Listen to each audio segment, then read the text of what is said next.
सरकार के जो चुनिंदा लोग हैं, जो बड़े पदों पे बैठे हैं, उनसे कोई उम्मीद मत पालना कि ये हमारे बच्चों की सुरक्षा करेंगे या इस बीमारी से बच्चों को बचाएंगे। मैंने पहले भी कहा था, इस बीमारी का कोई लेना देना नहीं है बचने का।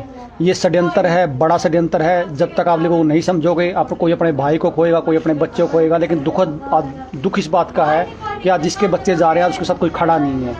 साथियों में आज जो पहुँचे, हमारी जो टीम पहुँची है नरवाना में, आज पूरे देश में एक ज़ोर से मुद्दा जो उठा है, मैं नाम नहीं लूँगा, मैं सुई कहूँगा उसकी जगह, क्योंकि आपको पता है मामला क्या है। उस सुई से एक 24 साल का नौजवान, इकलौता माँ बाप का चिराग सरकार ने बुझा दिया। साथियों, 1 साल से जो हम लोग लगे हुए थे, रिजल्ट आने लगे हैं सामने। कोई पड़ोस में से जाएगा, कोई भाई का जाएगा, इस परिवार का गया, इस परिवार का भी हमारा भाई का गया है। नहीं मानते लोग कहने के बाद भी। आज मैं डीसी जीन से मिला था। डीसी कह रहा कि आप लोग नहीं मानते, आप लोग मरोगे, हमें मरवाओगे। ये उच्च पदों पे जो लोग बैठे हैं, इनको समझ में नहीं आने वाली। अगर आप अपने बच्चों को बचा सकते तो बचा लीजिए। रात का टाइम है, इस दुख की घड़ी में इस परिवार के साथ बैठे हैं, इनकी ज़ुबान से सुन लीजिए।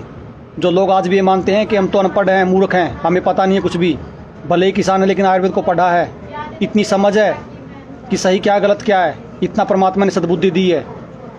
साथियों, मैं मिलवाना चाहूँगा उस लड़के के बाप से आपको आज। ये सोच लेना, ये कल किसी के साथ भी हो सकता है ये हादसा। आप भी नहीं समझे तो जीवन में कभी नहीं समझोगे।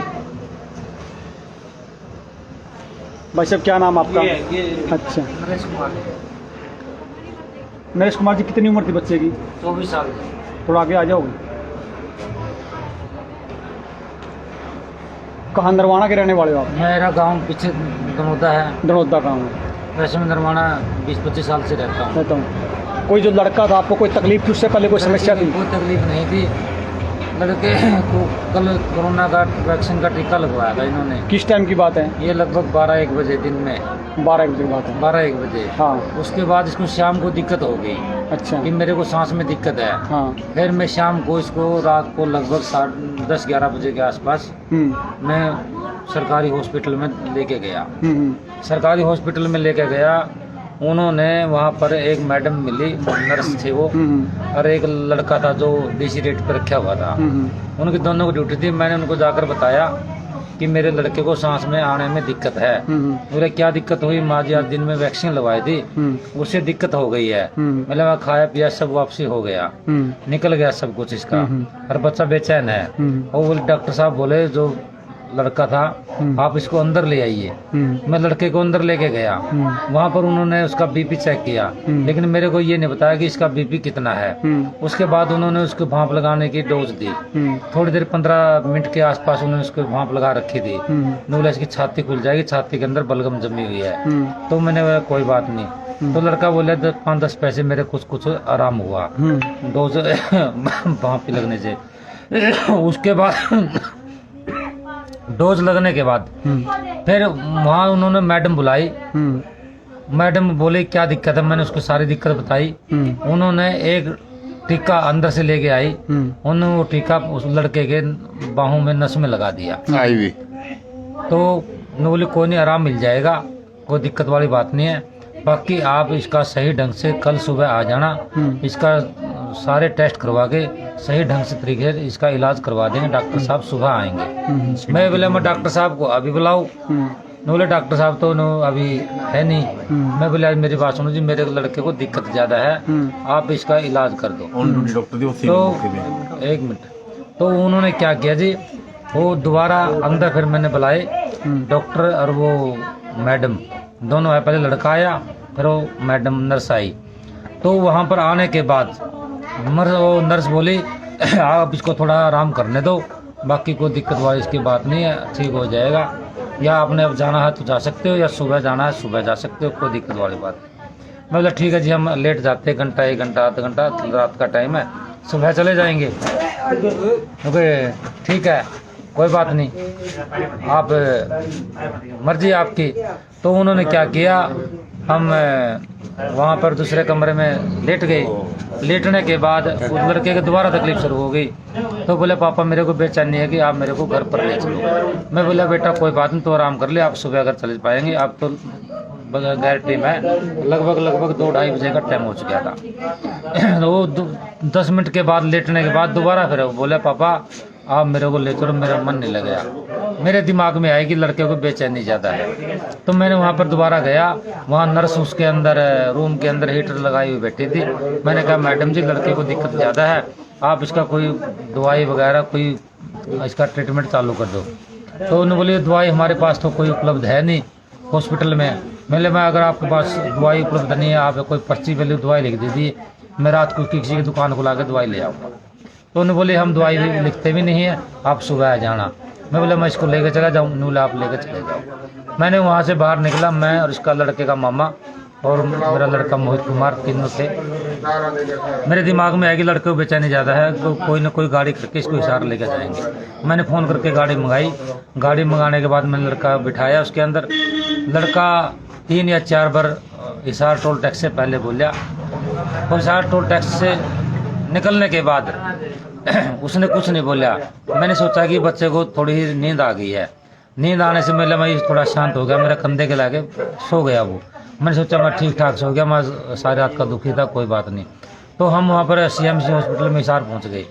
CMC हॉस्पिटल में हिसार पहुँचते ही वहाँ पर मैंने इसके मामा को कहा कि भाई मोहित कुमार की बाजू पकड़ के बाहर निकाल, मेरे से निकलता नहीं, क्योंकि हाइट में थोड़ा लंबा था। नहीं बोला ठीक है। इसने हाथ लगाया। मैंने कहा मोहित उठ जा तू बेटा, हॉस्पिटल आ गया, डॉक्टर आएंगे दिखाएंगे। लेकिन बोले नहीं, वो मिट्टी था। तो उसके बाद डॉक्टर आए वहाँ पर बाहर, उन्होंने देखा, बोले इसके अंदर कुछ भी नहीं है। तो हम इसको वापस उसी टाइम तुरंत नरवाना हॉस्पिटल में ले उसको गए। 24 साल का था, कोई उसको BP कोई कभी उसको कभी कुछ समस्या नहीं आई। नौकरी के चक्कर में था जी। ये वैक्सीन का जो टीका लगवाया नहीं, ये न्यू कहते हैं कि जगह जगह चेकिंग होती है, वैक्सीन का टीका देखते हैं तो कार्ड बनवाना पड़ेगा, इसलिए उसकी वजह से उसने वैक्सीन के टीके लगवाने की जरूरत पड़ी। और नहीं वो कोई दिक्कत वाली बात नहीं थी। अब मामा जी पहले भी कोई दिक्कत थी जी उसको? नहीं जी, कोई दिक्कत नहीं थी। सुप्रीम कोर्ट के आदेश है कि वैक्सीन कोई भी दिक्कत नहीं थी। हमारा व्यंजन है, बस में नहीं चढ़ेगा, कोई कहीं नहीं चढ़ेगा। 1:30 बजे करीब वैक्सीन का टीका लगवाया था सिविल हॉस्पिटल नरवाना में। तो जहाँ से उसको 3-3:30 बजे करीब उसकी तबीयत, उसके अंदर दम घुटने लग गया, जो सांस फूलने लग रहा है।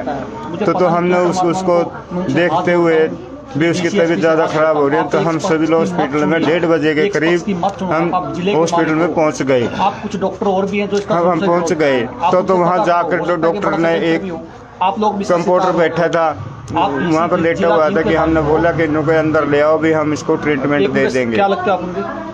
ट्रीटमेंट दे देंगे। तो उसने कोई ट्रीटमेंट दे तो भाप दे। ऐसा है कि देखो सरकार ने जो सिस्टम बना दिया भाई फिलहाल कोई भी लड़का यहाँ एक 24 साल कहीं भी कोई एप्लीकेशन देता है कोरोना वैक्सीन का टीका लगवाने के कारण सरकार ने पहले कह दिया एक्सपायर हो गया। भाई देख लो वैक्सीन लगी कितना नहीं लगी, ये चल रहा है, लोगों को जबरदस्ती टीके लगा के मारा जा रहा है। नहीं लगी, लेकिन और इस बच्चे जबरदस्ती ने करेगी ना कोई बैंक में जा सकता, ना वैक्सीन लगवाए हुए, क्योंकि ना उसने तेज कोई में जा इंटरव्यू लेना था सकता, आगे ना कहीं नौकरी बैंक में जा के लिए। सकता, ना कोई चिकित्सा लगवा लेकिन सकता, नहीं, ना किसी बस में बैठ जब वो सकता। इंजेक्शन लगवाने के लिए गए, इंजेक्शन लगवाया, उसी दिन उसकी तबीयत खराब हो गई। 8 फुट बिल्कुल नौजवान 6.5 फुट का लड़का बिल्कुल ठीक ठाक, और उसी दिन उसकी मौत हो जाती है। इस कारण से हॉस्पिटल में लेके गए, हॉस्पिटल में उन्होंने दूसरा इंजेक्शन लगाया, तब भी उसकी तबीयत ठीक नहीं हुई, ठीक है ना। साथियों अब क्या होगा?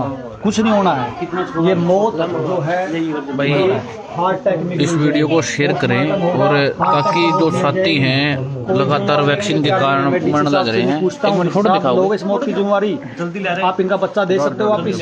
ये देख लो, इस लड़के का फोटो था, मोहित कुमार, ठीक है, बिल्कुल नौजवान साथी था। और ये जो कोरोना का पहला टीका लगवाया था, पहला डोज मात्र 24 साल की उम्र थी और कोरोना का पहला टीका इसको लगवाया था। तो देख लो वैक्सीन से मौत नहीं होती। लिख रहा भाई कोई नहीं, तुम्हारा होगा जब पता चलेगा भाई, ठीक है। ये जो गलत कमेंट करने लग रहे हैं भाई, तुम्हारी छोटी छोटी है, इन्होंने अपना बेटा खो दिया। सारे परिवार यहाँ बैठे, हम नरवाना बैठे हैं एक परिवार के साथ में दुख की घड़ी में। और भाई आपको सभी को उठना पड़ेगा, अब और कुछ से अलावा कुछ नहीं हो सकता।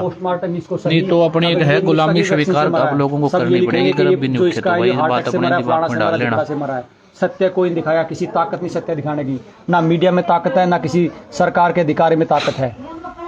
साथियों, मैं एक छोटा सा सवाल आपसे छोड़ के जा रहा हूँ। जब वैक्सीन कोरोना की है और जो वायरस बता रहे हैं कुछ और ही नाम रख दिया इन्होंने अगला, तो अगले वायरस के लिए पिछले क्यों वैक्सीन लगवा रहे हैं?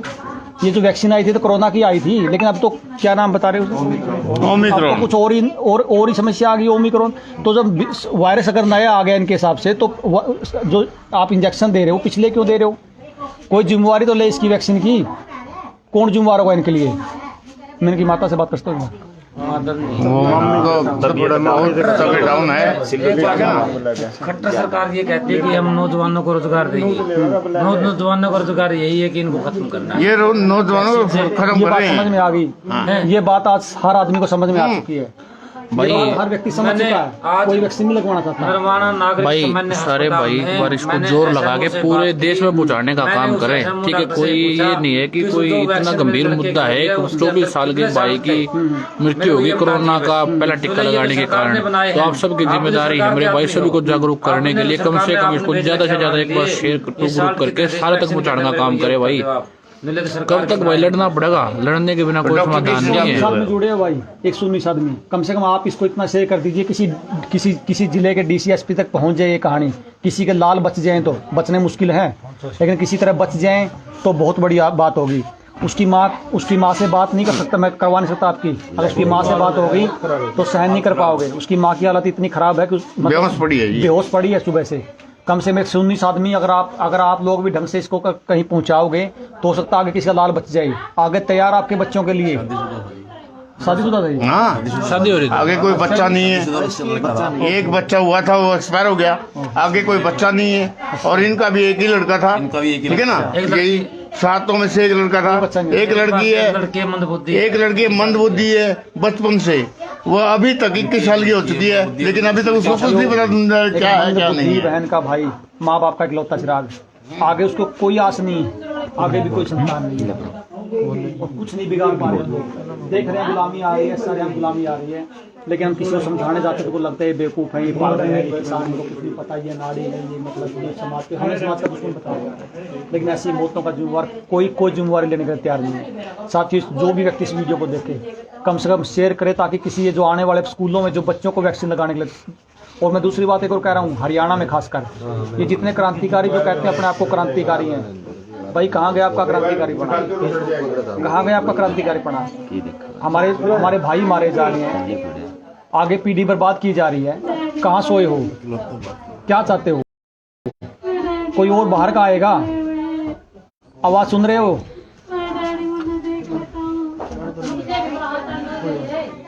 ये आवाज आ रही है आपको? एक माँ की, एक बहन की आवाज है रोने की। लेकिन हमें कोई फर्क नहीं पड़ने वाला, क्योंकि आज इनका गया है, हमारा थोड़े गया है। कल जब हमारा जाएगा तो हमें पता लगेगा। साथियों, जागने का समय है, सोने का समय नहीं है। आज इस परिवार के साथ हुई, कल के आपके परिवार के साथ भी होगी। अगर नहीं उठे, मैं सुबह अगर ज़रूरत पड़ी तो लाइव आऊँगा। और नरवाना के आसपास कितने साथी हैं, अगर इनका परिवार किसी काम के लिए, किसी आंदोलन के लिए आगे बढ़ता है तो हम उनके साथ हैं। जब तक मतलब वो इस लड़ाई को लेकर लड़ेंगे, हम इनका हर कदम पे साथ देंगे। और नरवाना के जो साथी हैं कम से कम इनका साथ दें। जी इनके आसपास साथी हैं, इनका साथ दें, नहीं तो कल ये अपने साथ भी हो सकता है। ये ना हो कि कल अपने साथ कोई ना खड़ा हो। आजाद कॉलोनी है आजाद नगर। भाई, ये जो घटना है नरवाना के आजाद कॉलोनी की है, जो साथी पूछ रहे हैं, तो एक बार इनसे आके घर पे पता कर सकते हो आप। देखिए, हमारा मकसद किसी की जान से खिलवाड़ करना नहीं है।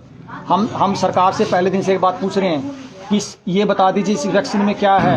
एक बात है, अगर आप ये सुरक्षित कह रहे हो उसको, तो MBBS को रिकमेंड करे पर्ची पे कि मैं फलाना MBBS इस वैक्सीन को फलाने व्यक्ति के लिए रिकमेंड कर रहा हूँ। क्यों नहीं करते रिकमेंड? कौन जिम्मेवारी लेगा? कोई दवाई कोई डॉक्टर देगा, उसको रिकमेंड तो करेगा, प्रिस्क्रिप्शन पैड पे लिख के तो देगा कि मैं फलाना डॉक्टर फलाने को मैं प्रिस्क्रिप्शन पैड पे लिख के दे रहा हूँ कि दवाई दी जानी चाहिए, नहीं दी जानी चाहिए। कौन जिम्मेवारी लेगा इस मौत का? है कोई जिम्मेवार हरियाणा में? विज साहब, अगर ये वीडियोस तक पहुंच जाए तो कहाँ भुगतोगे आप? आपने भी जान देनी परमात्मा को। गलत हो रहा है ये। किसी की इच्छा स्वैच्छिक कौन मना कर रहा है? लेकिन आप हर चीज़ में फंसा रहे हो, हर चीज़ में इसको अड़ा रहे हो। जान आपको भी देनी परमात्मा को, बचा भी नहीं सकते परमात्मा के दंड से। वंदे मातरम साथियों, भारत माता की जय, जय गौ मां साथियों। भाई सभी साथियों से एक बार विनती है, जो इसको एक बार समझने की जरूरत है। अगर नहीं तो भाई नंबर सभी का आएगा। इस परिवार के दुख में साथ देने की जरूरत है। आज सभी भाइयों से मेरी तो हाथ जोड़ के विनती है, इस परिवार को साथ देने का काम करें। तो सभी को डोज, जबरदस्ती डोज लगाएंगे डाल के, और सबका नंबर आएगा। ये जो घटना जिस परिवार के साथ में घटी है ना, ये देख लो भाई, जबरदस्ती लगा ही रहे हैं। हाँ जी, जबरदस्ती लगा रहे हैं, इसमें क्या शक है। बोल रहे हैं ट्रेन की बुक करानी है, बोलो भाई तुमने वैक्सीन लगवाई कि नहीं लगवाई। हॉस्पिटल में जाना, अंदर जाने नहीं देते, तो बोले वैक्सीन लगवाई कि नहीं लगवाई।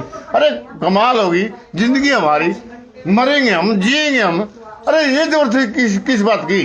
और जब लगवा ली तो ये हाथ, हमारे बच्चे हमारे सामने मरे हैं, ये हाल है। ये देख लो भाई, ये लड़का था बिल्कुल अट्ठा कट्ठा, बिल्कुल अट्ठा कट्ठा, 24 साल का, और कोरोना की पहली डोज लगाते ही भाई बस ये लगा लो, मैं तो शहीद हो गया। क्योंकि इस लड़ाई है बहुत बड़ी, इस लड़ाई में शहीद होया है भाई, और भाई शहीद होने 50 को आप सब भाई सबको राम राम। मेरा साथियों, विषय थोड़ा सा गहरा है, आप समझने की कोशिश करना।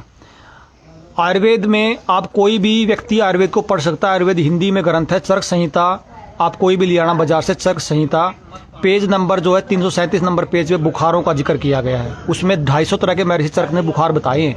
कोई व्यक्ति पढ़ सकता है, कोई बड़ी कहानी नहीं है। हम कोई नाड़ी व्यक्ति नहीं है, हमने आयुर्वेद पढ़ा है। साथियों, महर्षि चरक ने कहा है कि कफ का मौसम में कफ का बुखार आएगा। और आप, मैंने पहले दिन से बात कर रहा हूँ कि कफ का जो बुखार होता है वो हमेशा ही अप्रैल मई में आएगा, मार्च के लास्ट में।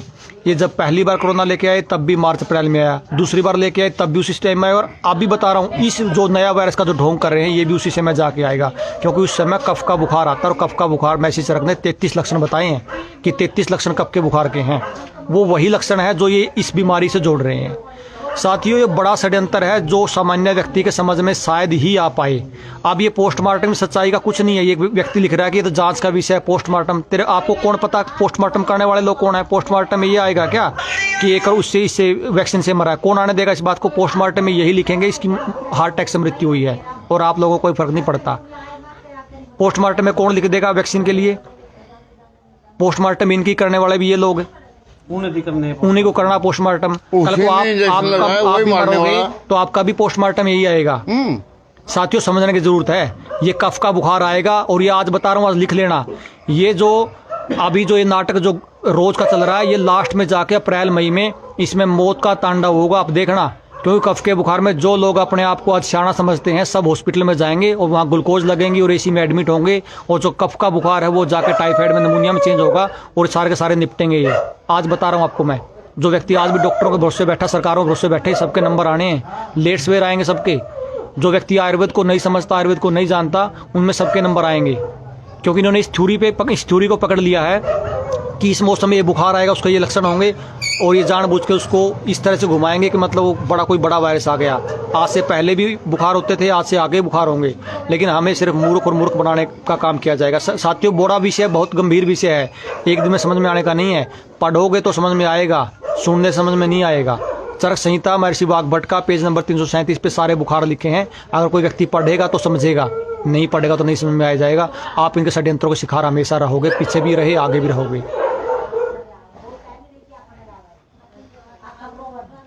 भाई मैं तो एक ही बात कहूँगा, ये आपके साथ में भी हो सकता है जो आज हुआ है। तो सभी को इस परिवार को साथ देने की जरूरत है भाई, ठीक है। ये जो लोग बैठे हैं आज, इनका जो बेटा चला गया, इसको परिवार को साथ की जरूरत है, ठीक है। और नहीं तो भाई ऐसा है, जबरदस्ती है। अब 1 तारीख से कह रहे कि जिसको कोरोना की टिक्का नहीं लगवा रखा है 1 तारीख से बस में नहीं बैठ सकता, वो बैंक में नहीं जा सकता, वो स्कूल की भी लगा दी ना भाई, स्कूल में कोरोना टिक्का लगा कर आना चाहिए। तो भाई ऐसा है, ये जो इंटरनेशनल है, ये पूरे सिस्टम है, इंटरनेशनल तरीके से लोगों की संख्या घटाने की एक साजिश है, और साजिश का आपको शिकार कर रहे हैं।